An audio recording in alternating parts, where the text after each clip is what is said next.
crush your enemies. They drew first blood, not me. See them driven before you. Oh, my user. And hear the lamentation of your women. But I pity the fool. Glitter in the dark near the 10-house gate. Phone home. They're here. Oh, real light sleeper, Charles.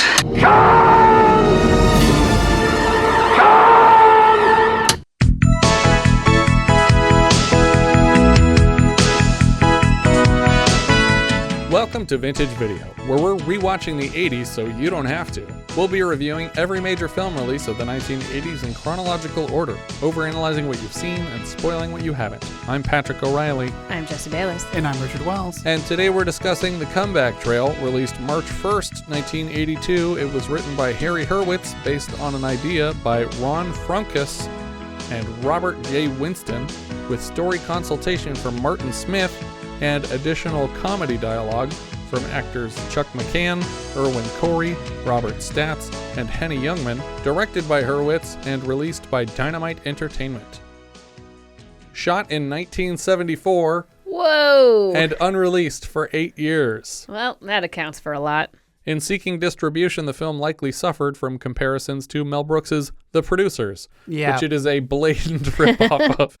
Insanely, someone bothered to remake this with a real cast in 2020, starring Robert De Niro, Tommy Lee Jones, Morgan Freeman, Zach Braff, and Emile Hirsch. What? It's not great either, but we'll talk about that. But is it actually this story? Yes, it is. That's so weird. We open with a title card reading Hollywood. We see actor Buster Crabbe as Duke Montana sitting at a table in the Playboy Mansion grotto and gesturing for Hugh Hefner to join him. I think the film is trying to imply that this is Montana's home, but it is very recognizably Hugh Hefner's home. And Hugh Hefner is not playing Hugh Hefner? Yes, he is. Is he? Yeah, they call him Hugh and Hugh Hefner. Because he's credited as someone else. Oh, is he? That's really weird. Yeah, Hugh Herner. Oh, that might be a joke on the fact that Staats keeps fucking up his name later. Hefner tells Montana that he and producers at Playboy are very excited about a book Montana is working on, but Montana has lost interest in it. Sounds like Montana is writing a book about his film career from his early serial appearances through to modern day. Crabbe is clearly playing a version of himself here. Hefner talks about his childhood obsession with serial films that he saw at the theater. Montana says he's already through writing about his serial years, and he's currently hung up on a more recent event in the last 5 years where he was cornered by a pair of D-list producers with an insane project in mind. And I ran into these two fantastic, crazy guys. They were producers of low-budget films. Their names were Eddie Eastman and Enrico Kodac. A reference, of course, to the world-famous photographic film manufacturer Eastman Kodak, founded, of course, by George Eastman and Henry... Not Kodak. Strong. Looking into it to see how the name Kodak entered into this process, I learned that Kodak is not a name. It's just a made-up word that utilized Eastman's favorite letter K and wasn't already a company. There you go. And they had produced 16 or 17 of these unsold TV pilots. The first one was called the Enrico and Eddie Variety Hour. We're now entreated, if you can use that word, to black and white VHS transfer of Robert Staats as Eddie Eastman impersonating, I think, Ed Sullivan. He introduces his comedy partner Enrico Kodac, played by Chuck McCann. The bit is a classic bad ventriloquist scene, with Enrico taking a drink, and the dummy stops talking, but his mouth continues to move. We cut back to Eddie on behalf of the FFA, the Foot Fans of America, and he's selling a short film reel of hidden camera footage from a ladies' locker room. The footage apparently focuses on the feet of women who marched in the Rose Bowl parade when they finally got to take their shoes off. We cut back to Crabbe, who mentions another of the pair's failed projects, screening hardcore pornography, but advertising it as G-rated family films. Presumably this was by accident, but they never explain further. The next project was the first sexploitation musical called These Raging Loins.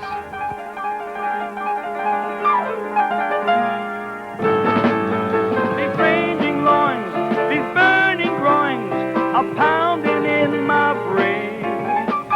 While wildfires flash, their privates clash, our guns go off again. A man dances on stage before a line of topless dancers.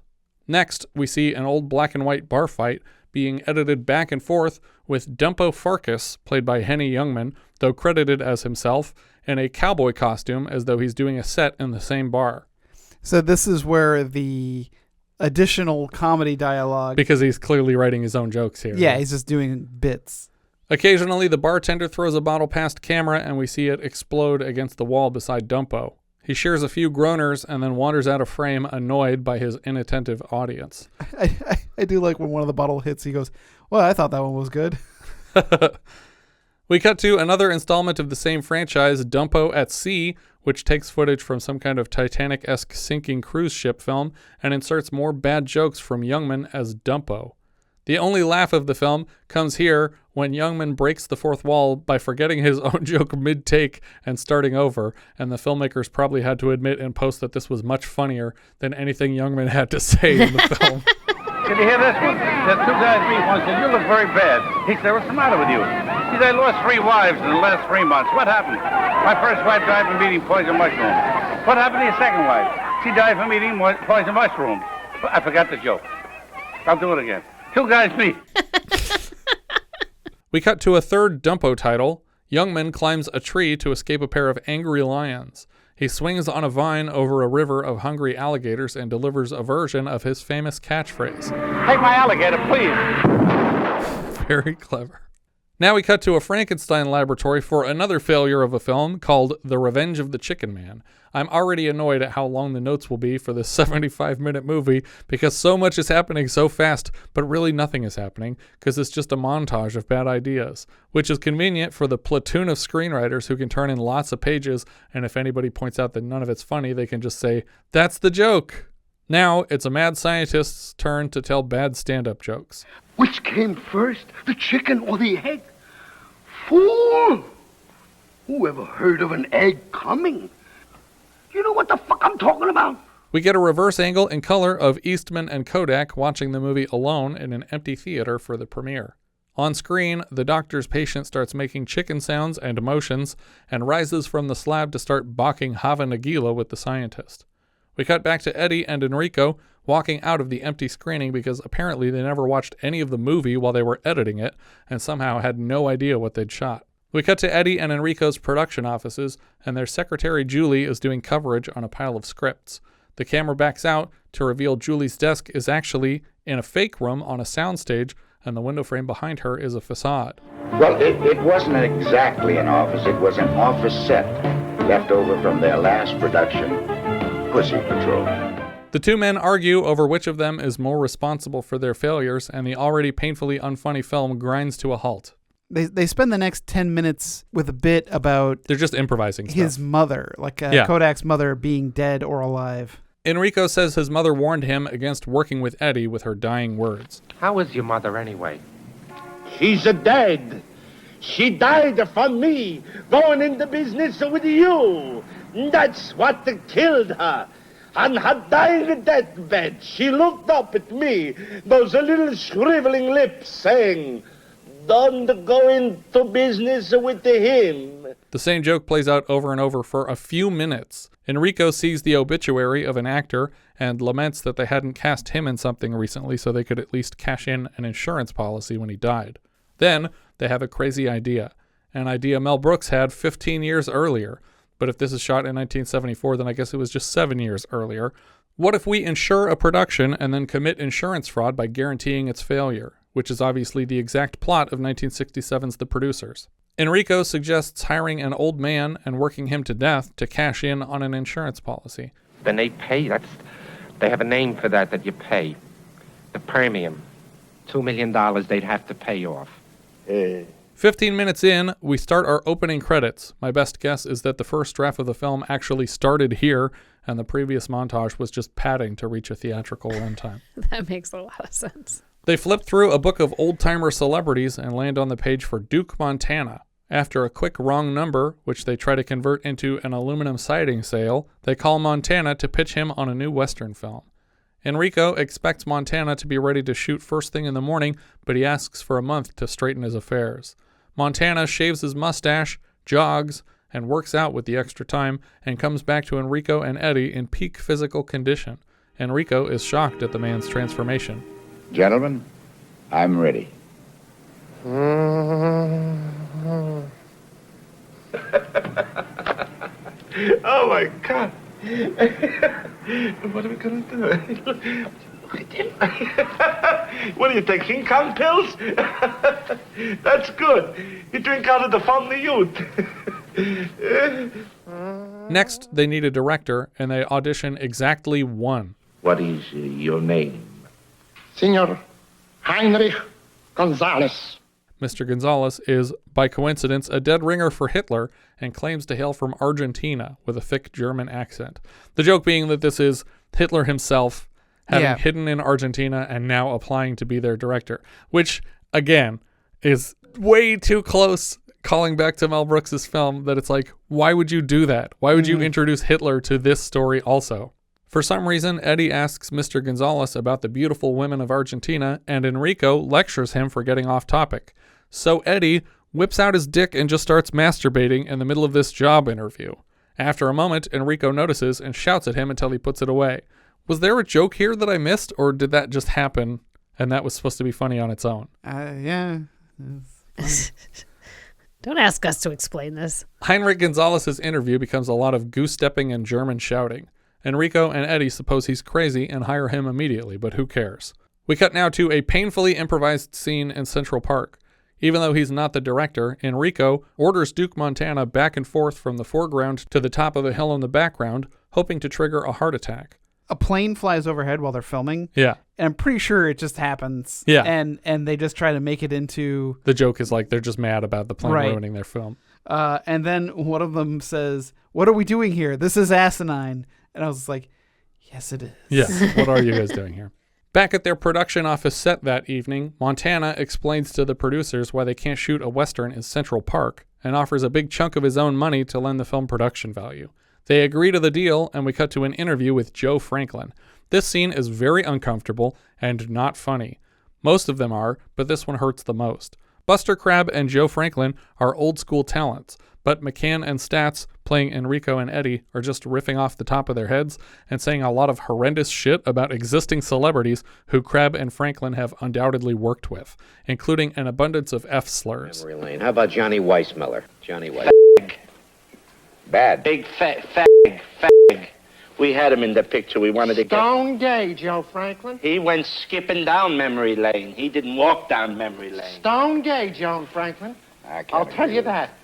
I don't agree with him at all. Breaks rough trade over at 8th Avenue. You can tell. You look up on the screen. Any guy with a body like that who goes, oh, had to be queer. You kidding? You kidding? He's only kidding. Talk kidding. about some of them other stars you knew. Yeah, who else, Joe?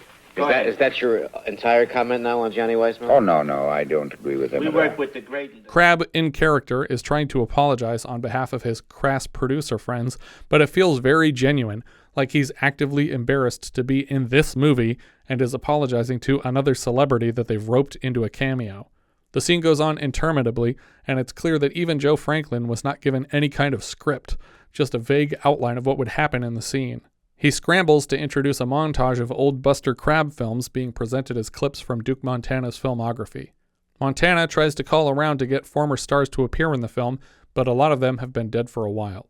We cut to Montana showing up to a Wild West stage. A longtime fan gushes about his obsessions with Montana's films and tries repeatedly to call his performances magnetizing, but the actor can't quite nail the word magnetism, and the filmmakers keep making him say it over and over again. Half of his praise is practically incomprehensible. Oh, that's wonderful. Geez, I've always been a great fan of you. You know, you're one thing you got there, Duke, you know. You can vibrate a vibration like magnetism. And I sort of admire that in you. And I think that'll be a big picture with you coming back like that. Not like a picture that has a lot of interest, can do 4 or 5 things in it, you know, makes you sit there, you know, you don't want to leave your seat because you got to take a piss, but then you piss your pants a little bit because you don't want to leave the seat, you know, and I love a picture like that. If you can make a picture like that, boy, with your magnetism, boy, you got it made.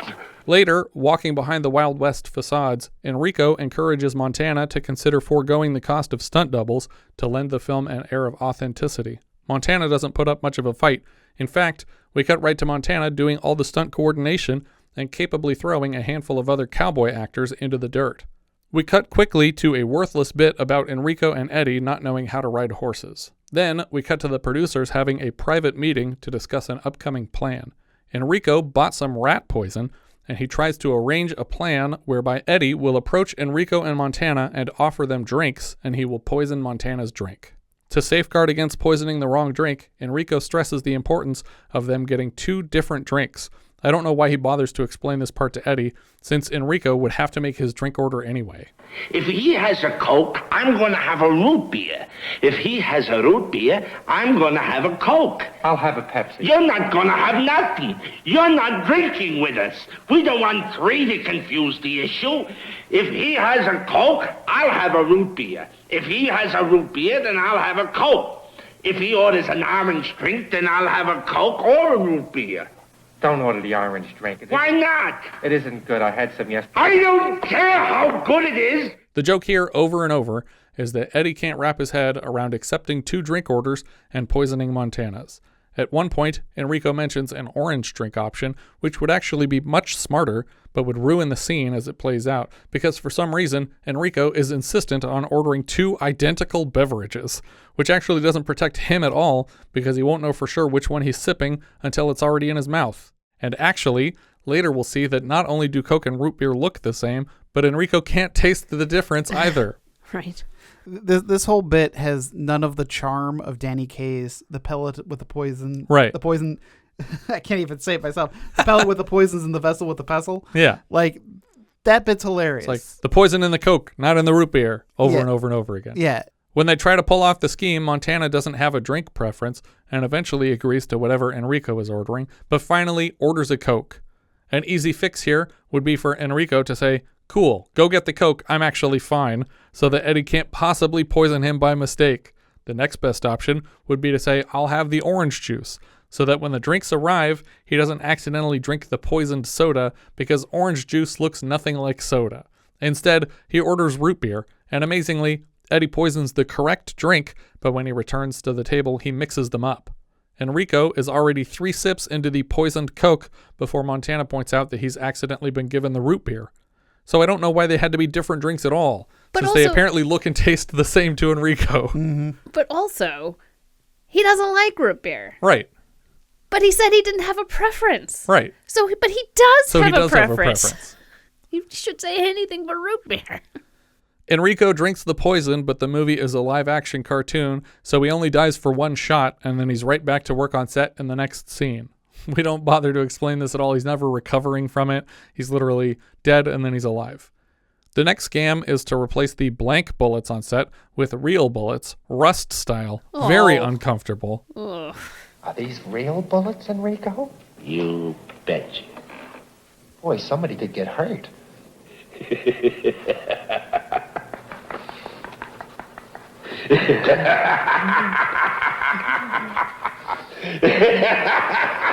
I wonder who that'll be. When the real bullet is fired on set, it hits an anvil and ricochets back through Enrico's hat, parting his hair underneath, which we see when he lifts the hat. Yeah, it's a steel helmet. Yeah. We get a montage of cowboys doing stunts, falling off balconies, and tossed off horses. It all looks stupid dangerous to both the horses and the riders. Next, Enrico sits at the same table from the poison and bullet conversations to talk about rigging TNT to explode. Of course, Eddie tries to light up a cigarette until Enrico slaps it out of his mouth. He rolls cigarette paper around a pinch of TNT. This is what you call a joint. We cut back out to the stage, and a stunt guy flips a horse and crashes it down on its back. You can tell from the acting quality that this was an accident caught on set and not a scene that was written to happen. And the shocked reaction of the crowd is too genuine as they wait for the horse to flip back over. But it does, and the stuntman assures everyone that it's okay.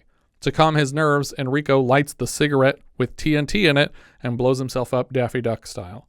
Next, Enrico fires a gun, trying to trigger a stampede to kill Montana, but the animals run the wrong direction and Enrico barely escapes. Next is the film's climactic face-off between Montana on horseback and Enrico flying a biplane in circles around him. Enrico tries to clip the lead actor, but accidentally crashes through a small tree and totals the plane. We cut from there to Eddie and Enrico sabotaging a horse-drawn wagon by cutting the strap connecting the horses to the wagon. With the plane, I was just during the whole thing, I was reminded of Catch-22. Right, yeah. When the guy's on the dock. Cuts him in half. Yeah, that's great. They encourage Montana to take the carriage for a test drive on the edge of a cliff, and when he does, the horses get him up to speed and then tear off to the left, but the wagon breaks free of them and plows forward down the cliff, shattering into pieces. Enrico thinks he's finally done it until he hears Duke Montana calling to him from the top of the cliff. I guess he jumped off just before the crash. Right in the money. Huh? I'm okay. He's okay. He's okay. He's okay. Are you okay? He's okay. Shit. We jump 6 months in the future, where Montana is just sitting down to a cut of the film with Eddie and Enrico's secretary, Julie. It's incredible that they run 3 or 4 minutes of footage of Montana just meandering around a town with a horse. We see a few cowboys hiding around corners in town, and the music intensifies. They tackle Montana to the dirt, and 4 bandits drag him to a noose outside the jail, but he punches them all off his back before spinning around with his gun and shooting a dozen men off their horses, and I'm starting to wonder if this is a movie about a gunslinger terrorizing an innocent town. Occasional glances back at the film's audience indicate that Montana and Julie are loving the film, and we cut back to the lunch meeting with Hef that started it. Well, as everybody knows, the picture was a smash hit. I was back on top again, the big star. I not only had a whole new career, but a fringe benefit. Hi, darling. This is Julie, my wife. Hello. Hugh Hefner. Oh, Playboy? how do you do? Yeah, very nice to meet you. Hef asks where the producers ended up, and Montana explains that ultimately he found out about their entire scheme. But weirdly, we never see that, the only potentially interesting scene. We don't even get any more details. We just learn that he found out somehow, and that's it. Because the film did well, instead of sending them to jail, Montana has basically enslaved them as permanent servants, and they arrive now with beverages. Yes, the beer of the root and the milk of the cola fish. Mr. Hopman? It's happening. Of course, because this tray has root beer and cola, and there are enough drinks for Eddie and Enrico to join them, it's clear that some of these have been poisoned. Completely inconsequentially, they have screwed up the poisoning again, and instead of dying or even reacting to the poison at all, they just walk away disappointed. But we already know that at least Enrico is immune to this poison in the long run, so who cares? I think it would have been funnier if they just killed Hugh Hefner here. Over the credits, we get a quick close-up of each actor alongside their names. The end. That's the whole movie, guys. Yep. So here's the remake. The filmmakers in the remake are played by Zach Braff and Robert De Niro, and they make regular references to their deceased Uncle Eddie, the author of the script with which they intend to commit insurance fraud. They go to a retirement home to cast suicidal cowboy actor Duke Montana, played by Tommy Lee Jones. He literally has a gun in his mouth when they kick in his door. Aside from the general get-rich-quick scheme, the remake introduces a subplot about the filmmakers owing lots of money to a big boss of the criminal underworld, which better explains why they're so desperate for an insurance payout. The crime boss is played by Morgan Freeman. It is obviously based on the work of and dedicated in memory of this film's writer-director Harry Hurwitz, but the remake director George Gallo is also a very accomplished screenwriter, having written Midnight Run, Trapped in Paradise, the first Bad Boys film, and The Whole 10 Yards. I don't know how he came across this movie and even for a second considered it was worth remaking. It's very strange. Well, here's the thing. I think the core idea is intriguing because obviously it was with the producers. Right. But I think, the producers where they're just trying to make a failed play. They're just trying to be distasteful. They're not literally trying to kill someone. But the concept of we're going to kill this person. I think that could possibly be funny or interesting to watch, but this movie definitely didn't do it. But the other problem is that when you establish in universe that when a character dies, they will be alive on the next shot, then how are you going to murder Duke Montana? No, it doesn't make any sense. Yeah, that's what I'm saying. This movie failed, and so does the same stuff happen in the? It's clear that it's trying to be a Looney Tunes type, right? But in the remake, they keep trying to kill him, and he just keeps surviving it. So it's they make him do a much more dangerous version of each stunt, and he just happens to survive it. He rides a horse through like a circle of wagons, and they're like, "What if they're all on fire?" And he jumps over the fire, and he just manages to pull it off because he's an excellent horseman. And there's a scene where they like cut a bridge in the middle so that it'll collapse when he's standing in the middle. But then he like manages to lasso the post at the edge of the bridge and pull himself back up the cliff face. And so every time they think they've got him killed, he does some magical thing to save himself. And then when they sit down to watch the movie, they're literally playing the dailies at a drive-in theater when Morgan Freeman shows up and says, "You said you were going to kill him. Why haven't you killed him yet?" But then Zach Braff gets the movie up on the screen and shows them, look, we actually made a great movie. And all these old guys are suddenly like sucked into the story watching the dailies on screen, and they realize, oh, this movie could actually make money. And it does. And everybody's fine. So the happy ending of that one is that they all decide they're going to make movies together. But that's... Yeah. It's fine. I mean, the funnier part of the remake is that instead of just reading an obituary and saying, oh, too bad we didn't cast that guy, Emil Hirsch is this other like younger director up and comer who's like doing really well, and he's like De Niro's rival basically. He used to be a PA on De Niro's movies, and now he's much more famous and is like giving De Niro his scraps and stuff like that. But he's got this big movie coming out with this actor that De Niro hates, and the guy gets killed like the third or fourth day on set. And they accidentally like they go to see the film in production. Zach Braff asks for his autograph, and the guy falls off a building. And De Niro keeps implying that Zach Braff killed him on purpose to ruin the movie for him. And so they're all happy about it. And then they get home that day and find out that he cashed in a huge insurance payout because that actor died and it turned out to benefit him. And that's when they come up with their whole plan to do the same thing. Well, the remake actually doesn't sound that bad. It's not as bad as this. Yeah. But there's no way you would get those people to sign on to make this movie. Well, that's the thing that, I mean, maybe the script was really good, because if any of them actually watched this original, I would be like, no way am I in that. I can't believe that he was even able to pitch this to people unless he kept it secret that it was a remake that he had the rights to. Yeah. And if he had the rights to it, I guarantee you he didn't pay more than $20. Like, there's no way anybody cared enough about this movie to be like lording over it. But yeah, so that's the comeback trail. I don't understand a lot of the stuff that happened in the beginning, because it's like, okay, Henny Youngman just doing bits. You remember the last time we saw that? Well, we've had him 2 times at least. Yeah. But the most recent one where it was just like randomly we see Henny Youngman being filmed against a wall, spliced into a movie unnecessarily. What was that? Was it on a TV? It was on a TV at a hospital where a man snuck in posing as a doctor. What was it, Death Wish again? Death Wish 2. Death Wish 2. Yeah, that's it. Okay. So anyway, thumbs down. Yeah. Yeah, it's a thumbs down. Where's this going letterboxed? So I have this at 31 out of 32. It's impressive. Below personal best and above 10 violent women. Richard. I also have this one at 31 of 32. Puts it below Death Wish 2, but above 10 Violent Women. Well, you guys loved this movie. Because I have it in 32 out of 32. It has outdone last week's worst movie by being the new worst movie. It's just below 10 Violent Women for me. Our writer, director, and editor here was Harry Hurwitz. He previously directed The Projectionist. We've seen his work so far as the screenwriter of Under the Rainbow, and of course he gets a writer credit on the Comeback Trail remake in 2020. Writer credit for Martin Smith, story consultant, Just This.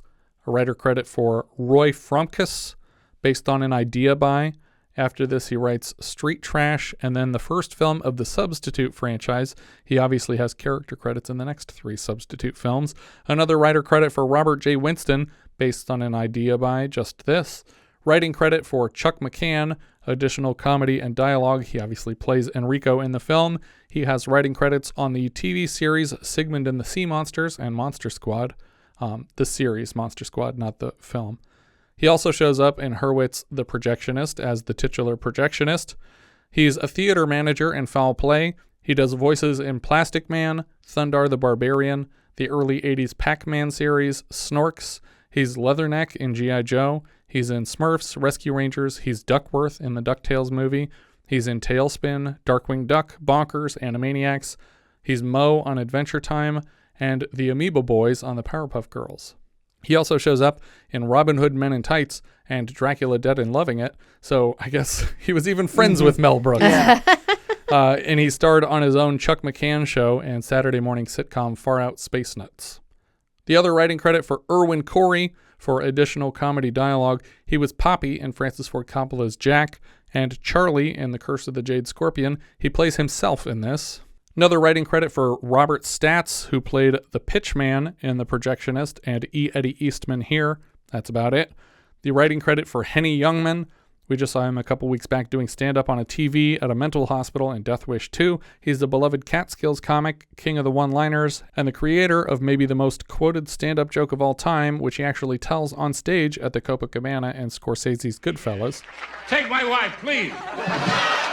His most recent credit for us was as a writer of the jokes of Heartbeep's comedian robot Catskill. He's also Manny the Mesopotamian on the Adam West Batman series. He's in Silent Movie and History of the World Part 1. So more Mel Brooks collaborations. See, I always go, how do you get to Carnegie Hall? Because he was on an episode of Tiny Toon Adventures. Yeah.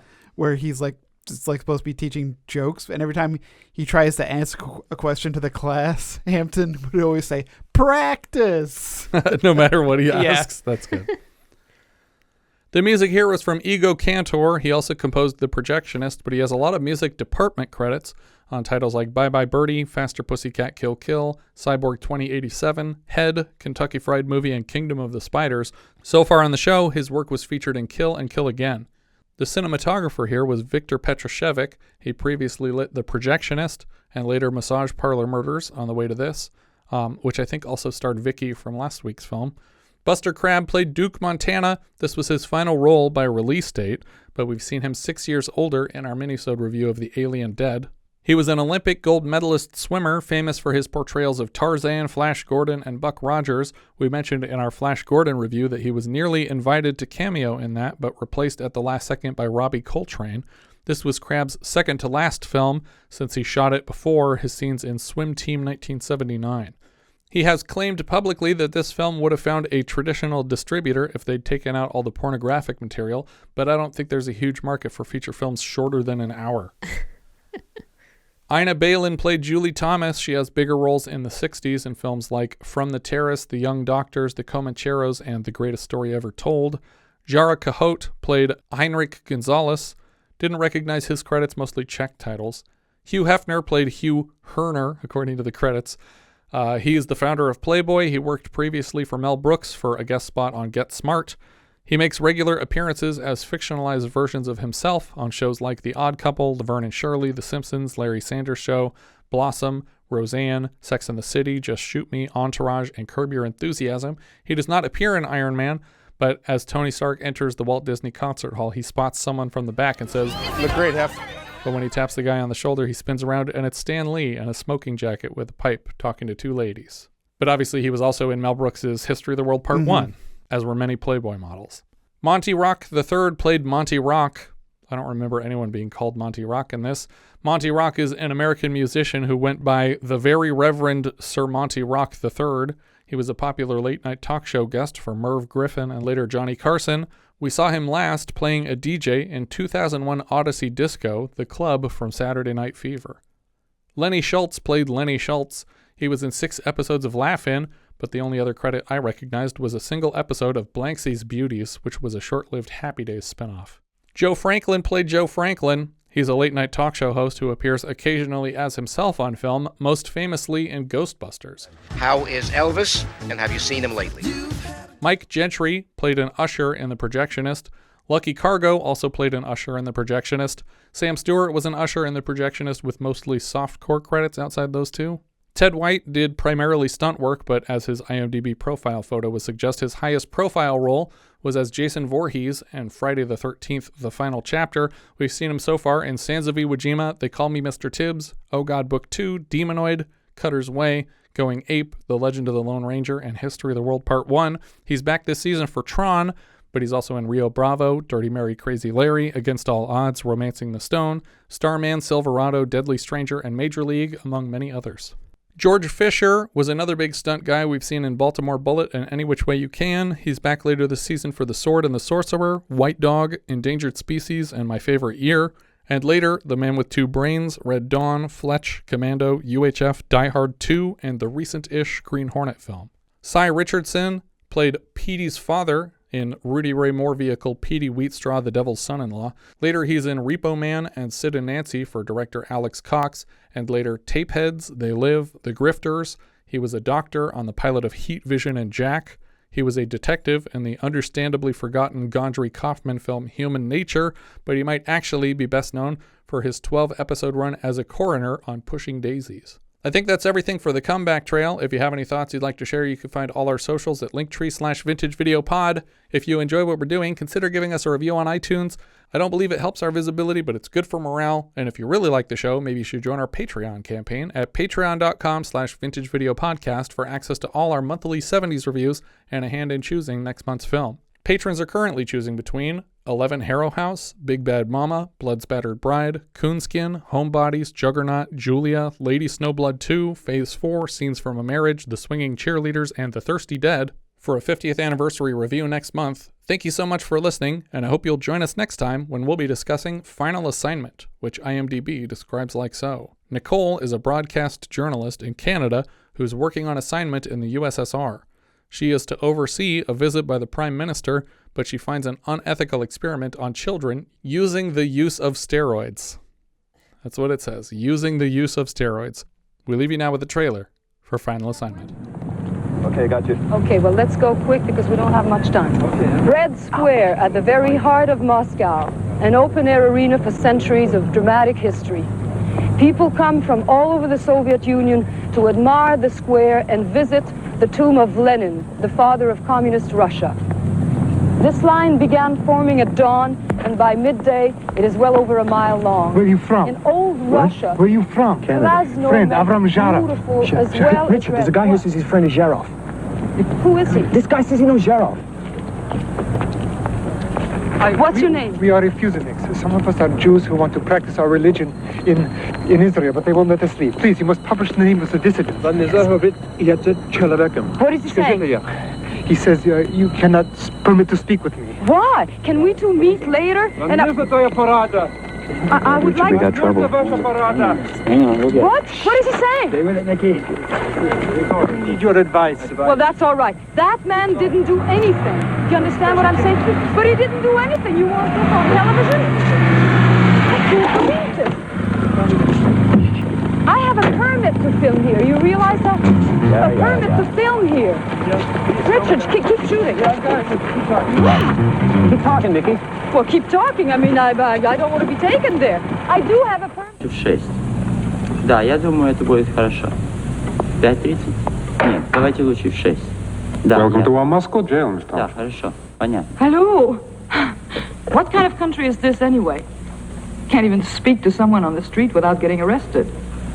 I think I explained to you this morning about the need for proper authorization. Oh, but I had authorization. Oh, yes, to film Lenin's mausoleum, not to engage in interviews with subversive elements who present a somewhat distorted view of our society. Hey, look, the man came up to me. I didn't know he was a subversive element.